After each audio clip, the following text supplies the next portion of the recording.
حضرت امیر معاویہ رضی اللہ تعالیٰ عنہ کے وصال کے بعد جب یزید تخت نشین ہوا، جب یزید بادشاہ بنا، تو اسے سب سے پہلے یہ فکر لاحق ہوئی کہ جس نے اس کی بیعت قبول نہیں کی ان سے بیعت قبول کروائی جائے۔ اس نے اطراف کے ممالک میں خطوط بھیجے کہ میری بیعت قبول کریں، اور عامل مدینہ ولید بن عتبہ کے پاس اس نے خط بھیجا کہ ہر عام اور خاص سے میری بیعت لیجئے، جو بیعت قبول نہ کرے اس پر تشدد کریں، لیکن ہر حال میں بیعت میری قبول کروائیے، اور حسین بن علی، عبداللہ بن زبیر، عبداللہ بن عمر سے بھی میری بیعت لیجئے، اور اگر یہ لوگ بیعت قبول نہ کریں تو تشدد کیجئے۔ جیسے یہ خط ولید نے پڑھا تو ڈر گیا، اور اس نے مروان بن حکم کو بلایا، اور جانتے ہو مروان بن حکم کون ہے؟ حضور صلی اللہ تعالیٰ علیہ وسلم کے پاس بچپن میں جب یہ لایا گیا تھا تو آپ نے فرمایا کہ گرگٹ کا بیٹا گرگٹ، اس کو بھی گرگٹ بتایا، اس کے باپ کو بھی گرگٹ بتایا۔ یہ مروان بن حکم مشورے کے لیے آیا۔ جب مشورہ ہوا تو امام حسین رضی اللہ تعالیٰ عنہ کو بلایا گیا۔ حضرت امام حسین اپنے کچھ جوانوں کے ساتھ گئے اور اپنے ان جوانوں کو باہر کھڑا کر دیا، اور آپ اندر تشریف لے گئے اور کہا تم لوگ یہیں کھڑے ہو، اگر اندر سے کوئی آواز آئے تو تم لوگ اندر آ جانا۔ امام حسین اندر تشریف لے گئے۔ جانے کے بعد وہاں پر بات چیت ہوئی۔ ساری بات ہونے کے بعد جیسے ہی ولید نے کہا کہ آپ یزید کی بیعت قبول کیجیے، امام حسین رضی اللہ تعالیٰ عنہ نے فرمایا کہ ایسے چھپ چھپ کے بیعت قبول کروا رہے ہو، علی اعلان آپ بیعت قبول کروائیں اور آپ سب کے سامنے کہیں۔ اتنی بات کہی تھی کہ مروان بن حکم بول اٹھا کہ ولید ان کو یہیں قتل کر دو، یہ بات ماننے والے نہیں ہیں، اور اگر یہاں قتل نہیں کیا اور یہاں سے یہ چلے گئے پھر ان کو کبھی قتل نہیں کر پاؤ گے اور یہ پھر ہمارے قبضے میں نہیں آئیں گے۔ امام حسین نے جب اتنا سنا کھڑے ہو گئے کہ تو مجھے قتل کرے گا، تو مجھے قتل کرے گا، اس کو اتنا کہے کہ اور آپ باہر چلے آئے۔ اس نے ولید سے کہا ولید تم نے مجھے مشورے کے لیے بلایا ہے تو میں مشورہ دیتا ہوں کہ تم قتل کر دو، اگر یہ ابھی نکل گئے نا تو پھر تم قتل نہیں کر پاؤ گے اور پھر یہ قبضے میں آنے والے نہیں ہیں۔ ولید کھڑا ہو گیا، کہنے لگا تو کیسی باتیں کرتا ہے حکم، تو مجھے قتل کرنے کے لیے بول رہا ہے؟ رسول اللہ صلی اللہ علیہ وسلم کے نواسے کو میں قتل کروں یہ مجھ سے ہرگز نہ ہوگا۔ حسین کے خون سے میں اپنے ہاتھوں کو نہیں رنگ سکتا، میں حسین کا قتل نہیں کر سکتا۔ یہ بات ختم ہو گئی۔ امام حسین رضی اللہ تعالیٰ عنہ اپنے گھر چلے آئے۔ آپ سمجھ گئے تھے کہ میں نے بیعت سے انکار کر دیا، اب لڑائی جھگڑا شروع ہو جائے گا۔ شام ہوئی، پھر ولید کا ایک غلام آیا، چلیے آپ کا بلاوا ہے، آپ کو بلایا جا رہا ہے۔ امام حسین رضی اللہ تعالیٰ عنہ نے اسے کہا کہ جاؤ میں صبح آؤں گا، اور رات ہی رات میں آپ نے مدینہ چھوڑنے کا پلان بنا لیا۔ حضرت امام علی مقام سیدنا امام حسین رضی اللہ تعالیٰ عنہ مدینہ منورہ کو چھوڑتے وقت اپنے نانا جان صلی اللہ علیہ وسلم کے روضہ انور پر حاضر ہوئے ہوں گے اور صلاۃ و سلام عرض کر کے رخصت کی اجازت طلب کی ہوگی۔ اس وقت آپ کی کیا کیفیت ہوگی؟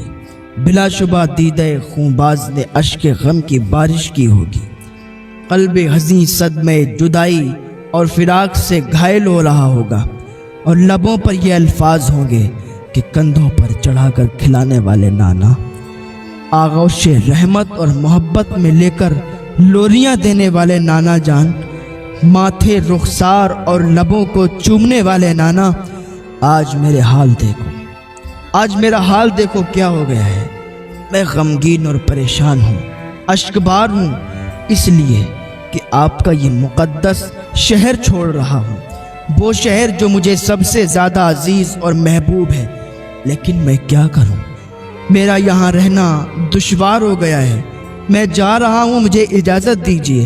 اور ادھر روضہ انور میں ناز و نام سے پالنے والے نانا جان، جنہوں نے اپنے نواسے حسین کے لیے اپنے لخت جگر ابراہیم کو قربان کر دیا تھا، ان کی کیا حالت ہوئی ہوگی؟ یہ تصور دلوں کو پاش پاش کر دیتا ہے۔ یہ دن کیسا دن تھا؟ سخت رنج و علم کا دن تھا کہ نواسے رسول جگر گوشے بطول اپنے نانا جان سے جدا ہو رہے ہیں، اور جدائی بھی کیسے، ہمیشہ ہمیشہ کے لیے جدا ہو رہے ہیں۔ اس کے بعد حضرت امام علی مقام اپنی والدہ ماجدہ حضرت خاتون جنت سیدنا فاطمۃ الزہرا رضی اللہ تعالی عنہا اور اپنے برادر معظم سیدنا امام حسن رضی اللہ تعالی عنہ کی زیارت کے لیے جنت البقیع میں حاضری دی، اور صلاۃ و سلام عرض کرنے کے بعد آپ پر نیند کا غلبہ طاری ہوا تو کیا دیکھتے ہیں کہ رسول کریم صلی اللہ علیہ وسلم حاضر ہیں اور میرے سر کو اپنی آغوش رحمت نے لے لیا۔ حضرت امام علی مقام نے عرض کیا، یا رسول اللہ صلی اللہ علیہ وسلم، میں امت کی جفاؤں سے تنگ آ کر اور یزید پلید کی بیعت نہ کرنے کی وجہ سے آپ کا مقدس شہر مدینہ چھوڑ رہا ہوں، اور میں یہ دیکھ رہا ہوں کہ دوبارہ آپ کی زیارت نہیں کر سکوں گا۔ حضور رسالت مآب صلی اللہ علیہ وسلم نے فرمایا، اے حسین ان قریب تو میرے پاس آ جائے گا، اور میں دیکھ رہا ہوں کہ تو بھوکا پیاسا کربلا کی زمین پر شہید ہو رہا ہے۔ اے میرے حسین صبر کرنا اور اپنا کام پورا کرنا، زیادہ دیر نہیں گزرے گی کہ تو بھی اپنے باپ، اپنی امی اور میرے پاس پہنچ کر ہمارے ساتھ خانے بہشت پر بیٹھ کر خالق العباد کی رحمتوں سے مالا مال ہوگا۔ اس کے ساتھ امام حسین بیدار ہو گئے اور آپ کو اپنی شہادت کا یقین ہو گیا۔ اسی شوق شہادت میں آپ نے مکہ معظمہ جانے کا عزم مصمم کر لیا، اور اپنے نانا جان کو آخری سلام اور الوداع کہتے ہوئے 4 شعبان المعظم 60 ہجری مطابق 10 مئی 481 عیسوی بروز جمعرات ماہ اہل و عیال آپ مکہ مکرمہ کی طرف روانہ ہو گئے۔ راستے میں ایک مقام پر حضرت عبداللہ بن مطیع سے ملاقات ہوئی۔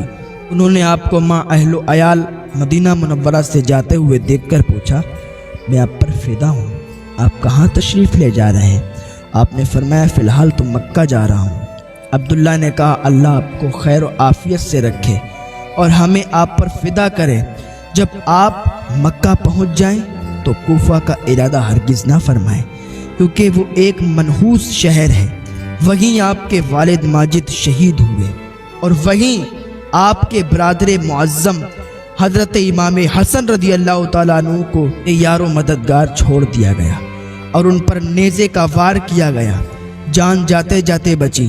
آپ حرم محترم مکہ شریف ہی میں رہیے، آپ عرب کے سردار ہیں، اہل حجاز آپ کے برابر کسی کو نہیں سمجھتے، ہر طرف سے لوگ آپ کے پاس آئیں گے۔ میرے چچا اور ماموں آپ پر نثار ہوں، آپ حرم کعبہ کو ہرگز ہرگز نہ چھوڑیے گا۔ خدا کی قسم، اگر نصیب دشمنہ آپ پر کوئی آنچ آئی تو ہم سب غلام بنا ڈالے جائیں گے۔ جب آپ مکہ شریف داخل ہوئے، آپ کے مکہ مکرمہ پہنچنے کی خبر سن کر لوگ جوق در جوق آپ کے پاس آنے لگے اور زیارت کا شرف حاصل کرنے لگے۔ عبداللہ بن زبیر بھی مکہ ہی میں تھے، وہ بھی آپ کے پاس آتے جاتے۔ اہل مکہ کو آپ کے آنے کی بہت خوشی ہوئی تھی۔ وہ آپ کے دیدار پر انوار سے اپنے دیدہ و دل کو روشن و منور کرتے ہوئے کہہ رہے تھے، مرحبا سرور عالم کے پسر آئے ہیں، سیدہ فاطمہ کے لخت جگر آئے ہیں، نخل بستان نبوت کے ثمر آئے ہیں، جن سے روشن ہے جہاں وہ قمر آئے ہیں، واہ قسمت کے چراغ حرمین آئے ہیں، اے مسلمانوں مبارک کے حسین آئے ہیں۔ کوفہ حضرت سیدنا علی کرم اللہ وجہ کے وفادار اور محبوں کا مرکز اور گڑھ تھا، لہذا آپ کے تمام محب وہیں جا کر آباد ہو گئے تھے۔ یہ لوگ حضرت امیر معاویہ رضی اللہ تعالیٰ عنہ کے عہد خلافت ہی میں حضرت امام حسین رضی اللہ تعالیٰ عنہ کی خدمت میں تشریف آوری کو کوفہ کی درخواستیں بھیج چکے تھے، مگر آپ نے صاف انکار کر دیا تھا۔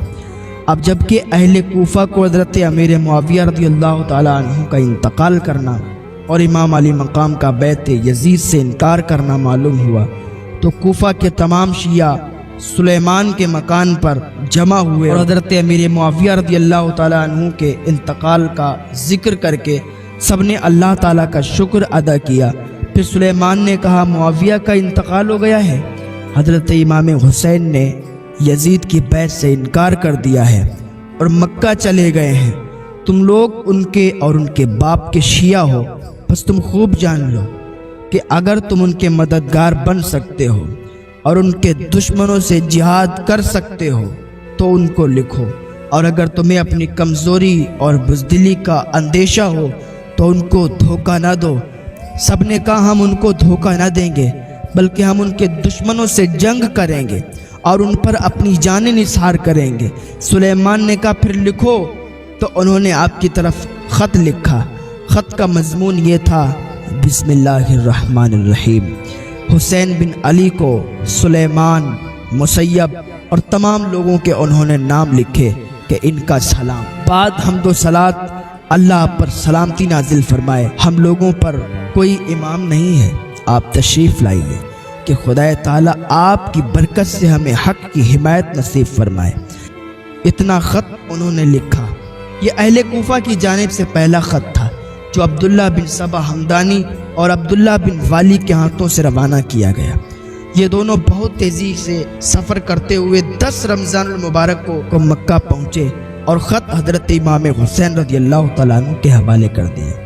اہل کوفہ زیادہ صبر نہ کر سکے اور اس خط کے بھیجنے کے 2 روز بعد تقریباً 53 عرضیاں اور تیار ہو گئیں جو 1، 2، 3 اور 4 آدمیوں کے دستخط سے تھیں۔ حضرت امام علی مقام کی خدمت میں ارسال کی گئیں۔ اس کے بعد پھر کچھ مخصوص لوگوں کی عرضیاں آپ کی خدمت میں روانہ کی گئیں۔ ایک روایت کے مطابق تقریباً 150 خطوط امام علی مقام کی بارگاہ میں ارسال کیے گئے۔ سب سے آخری خط جو ہانی بن ہانی سبی اور سعید بن عبداللہ حنفی کی طرف سے پہنچا تھا۔ اس کے بعد حضرت امام حسین رضی اللہ تعالیٰ عنہ نے کوفہ والوں کو ان تمام خطوط کا جواب دیا کہ تم لوگوں کے بہت سے خطوط ہم تک پہنچے، تم لوگوں کے جذبات اور محبت کا لحاظ کرتے ہوئے ہم اپنے بھائی چچا کے بیٹے حضرت امام مسلم بن عقیل کو تحقیق حال کے لیے کوفہ بھیجنے کا فیصلہ کیے ہیں۔ اگر انہوں نے کوفہ کے حالات کے بارے میں لکھا کہ یہاں کے حالات سازگار ہیں تو انشاءاللہ ہم بھی تم لوگوں کے پاس جلد چلے آئیں گے۔ امام مسلم بحکم حضرت امام علی مقام کوفہ روانہ ہوئے تو اپنے 2 کم سن کم عمر صاحبزادوں محمد اور ابراہیم کو بھی ساتھ لے کر کوفہ پہنچے۔ مختار بن عبید کے مکان پر قیام فرمایا۔ آپ کی تشریف آوری کی خبر سن کر شیعان علی جوک در جوک آپ کی زیارت کے لیے آئے اور وہ 12,000 تک اور ایک روایت کے مطابق 40,000 لوگوں نے آپ کے دست مبارک پر حضرت امام حسین رضی اللہ تعالیٰ عنہ کی بیعت کی۔ حضرت امام مسلم رضی اللہ تعالیٰ عنہ نے جب اہل کوفہ کے جذبات، عقیدت و محبت کو دیکھا تو امام علی مقام کی خدمت میں ایک عریضہ لکھا جس میں یہاں کے حالات کی